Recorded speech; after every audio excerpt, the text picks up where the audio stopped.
Friends, welcome to our YouTube channel ಒಗ್ಗರಣೆ ಕಥೆಗಳು. I hope ಎಲ್ಲ ಚೆನ್ನಾಗಿದ್ದೀರಾ ಅಂದ್ಕೊಂಡಿದ್ದೀನಿ. ಇವತ್ತು ನಮ್ಮ ಚಾನಲ್ನಲ್ಲಿ ಎಲ್ರಿಗೂ ಇಷ್ಟವಾಗುವ ಹೋಟೆಲ್ ಸ್ಟೈಲ್ನ ಪನ್ನೀರ್ ಬಟರ್ ಮಸಾಲ ಮನೆಯಲ್ಲೇ ಸುಲಭವಾಗಿ ಮಾಡೋದು ಹೇಗೆ ಅಂತ ನೋಡೋಣ. ಇದು ಚಪಾತಿ ಅಥವಾ ನಾನ್ ಜೊತೆಗೆ ಅದ್ಭುತವಾಗಿರುತ್ತೆ. ಬನ್ನಿ ಹೇಗೆ ಮಾಡೋದು ಅಂತ ನಾನು ನಿಮಗೆ ಹೇಳ್ಕೊಡ್ತೀನಿ. ಇದಕ್ಕೆ ಬೇಕಾಗಿರುವ ಸಾಮಗ್ರಿಗಳು: ಪನ್ನೀರ್ 200 ಗ್ರಾಮ್, ಇದನ್ನು ಬಾಕ್ಸ್ ಟೈಪಲ್ಲಿ ಕಟ್ ಮಾಡಿ ಇಟ್ಕೊಂಡಿರಬೇಕು. ಬೆಣ್ಣೆ 2 ರಿಂದ 3 ಟೇಬಲ್ ಸ್ಪೂನ್, ಎಣ್ಣೆ 1 ಟೇಬಲ್ ಸ್ಪೂನ್, ಮಲಾಯ್ 3 ರಿಂದ 4 ಟೇಬಲ್ ಸ್ಪೂನ್.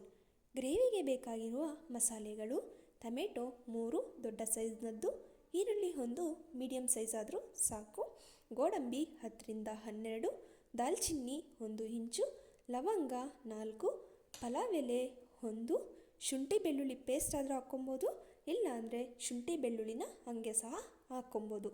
ಮಸಾಲೆ ಪುಡಿಗಳು ಏನೇನು ಬೇಕು ಅಂದರೆ: ಕೆಂಪು ಮೆಣಸಿನ ಪುಡಿ 1 ಟೀ ಸ್ಪೂನ್, ಕಾಶ್ಮೀರ್ ಮೆಣಸಿನ ಪುಡಿ 1 ಟೀ ಸ್ಪೂನ್, ಇದನ್ನು ಬಣ್ಣಕ್ಕಾಗಿ ಹಾಕ್ತಾಯಿದ್ದೀವಿ, ಧನಿಯಾ ಪುಡಿ 1 ಟೀ ಸ್ಪೂನ್, ಜೀರಿಗೆ ಪುಡಿ ಅರ್ಧ ಟೀ ಸ್ಪೂನ್, ಗರಂ ಮಸಾಲ ಅರ್ಧ ಟೀ ಸ್ಪೂನ್, ಅರಿಶಿನ 1 ಚಿಟಿಕೆ, ಉಪ್ಪು ರುಚಿಗೆ ತಕ್ಕಷ್ಟು, 1 ಚಿಟಿಕೆ ಸಕ್ಕರೆ, ಲಾಸ್ಟಲ್ಲಿ ಕಸ್ತೂರಿ ಮೇಥಿ 1 ಟೀ ಸ್ಪೂನ್, ಕೊತ್ತಂಬರಿ ಸೊಪ್ಪು ಅಲಂಕಾರಕ್ಕಾಗಿ.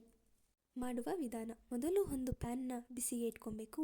ಆ ಪ್ಯಾನ್ ಬಿಸಿ ಆದ ಮೇಲೆ ಅದಕ್ಕೆ 2 ಚಮಚ ಎಣ್ಣೆ, 1 ಚಮಚ ಬೆಣ್ಣೆನ ಸೇರಿಸಬೇಕು. ಅದು ಸಹ ಬಿಸಿಯಾದ ಮೇಲೆ ಅದಕ್ಕೆ ದಾಲ್ಚಿನ್ನಿ, ಲವಂಗ, ಏಲಕ್ಕಿ ಸೇರಿಸಬೇಕು. ನಂತರ ಒಂದು ಪಲಾವ್ ಎಲೆ. ನಂತರ ಇದು ಪರಿಮಳ ಬರೋಕ್ಕೆ ಸ್ಟಾರ್ಟ್ ಆದಮೇಲೆ ಅದಕ್ಕೆ ಈರುಳ್ಳಿಯನ್ನು ಸೇರಿಸಬೇಕು. ಈರುಳ್ಳಿ ಸೇರಿಸಿ ಬೆಳ್ಳುಳ್ಳಿ ಮತ್ತು ಶುಂಠಿ ಸಹ ಅದಕ್ಕೇ ಹಾಕಬೇಕು. ಹಾಕಿ ಸ್ವಲ್ಪ ಈರುಳ್ಳಿ ಮೆತ್ತಗಾಗ್ತಿದೆ ಅಂತ ಅನಿಸಿದಾದ್ಮೇಲೆ ಅದಕ್ಕೆ ಟೊಮೆಟೊ ಮತ್ತು ಗೋಡಂಬಿನೂ ಸಹ ಹಾಕಿ ಹುರ್ಕೊಬೇಕು. ಹುರ್ಕೊಂಡಿದ ನಂತರ ಅದಕ್ಕೆ 1 ಕಪ್ ನೀರನ್ನು ಸೇರಿಸಿ 5 ರಿಂದ 10 ನಿಮಿಷ ಬೇಯಿಸಿಕೊಳ್ಳಬೇಕು. ಬೆಂದ ನಂತರ ಅದನ್ನು ತೆಗೆದು ಮಿಕ್ಸಿ ಜಾರಿಗೆ ಹಾಕಿ ಅದನ್ನು ಪೇಸ್ಟ್ ರೀತಿ ತಯಾರು ಮಾಡ್ಕೊಬೇಕು. ನಂತರ ಅದು ಸಂಪೂರ್ಣವಾಗಿ ಪೇಸ್ಟ್ ಆದಮೇಲೆ ಸೈಡ್ ಇಟ್ಬಿಡಿ.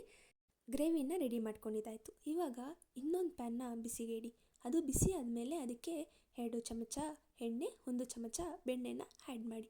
ಆ್ಯಡ್ ಮಾಡಿದಾದಮೇಲೆ ಅದಕ್ಕೆ ಮಸಾಲೆ ಪದಾರ್ಥಗಳಾದ ಕೆಂಪು ಮೆಣಸಿನ ಪುಡಿ 1 ಟೀ ಸ್ಪೂನ್, ಕಾಶ್ಮೀರಿ ಪುಡಿ 1 ಟೀ ಸ್ಪೂನ್, ಧನಿಯಾ ಪುಡಿ 1 ಟೀ ಸ್ಪೂನ್, ಜೀರಿಗೆ ಪುಡಿ ಅರ್ಧ ಟೀ ಸ್ಪೂನ್, ಗರಂ ಮಸಾಲ ಅರ್ಧ ಟೀ ಸ್ಪೂನ್, ಅರಿಶಿನ ಇಷ್ಟನ್ನು ಹಾಕಿ ಚೆನ್ನಾಗಿ ಹುರ್ಕೊಬೇಕು.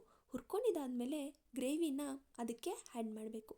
ಆ್ಯಡ್ ಮಾಡಿ 1-2 ನಿಮಿಷಗಳ ಕಾಲ ಚೆನ್ನಾಗಿ ಬೇಯಿಸ್ಕೊಳ್ಬೇಕು. ಬೇಯಿಸಿದ ನಂತರ ರುಚಿಗೆ ತಕ್ಕಷ್ಟು ಉಪ್ಪು ಮತ್ತು 1 ಚಿಟಿಕೆ ಸಕ್ಕರೆ, 2 ಚಮಚ ಕ್ರೀಮ್ನ ಚೆನ್ನಾಗಿ ಸೇರಿಸಿ ಮಿಶ್ರಣ ಮಾಡಬೇಕು.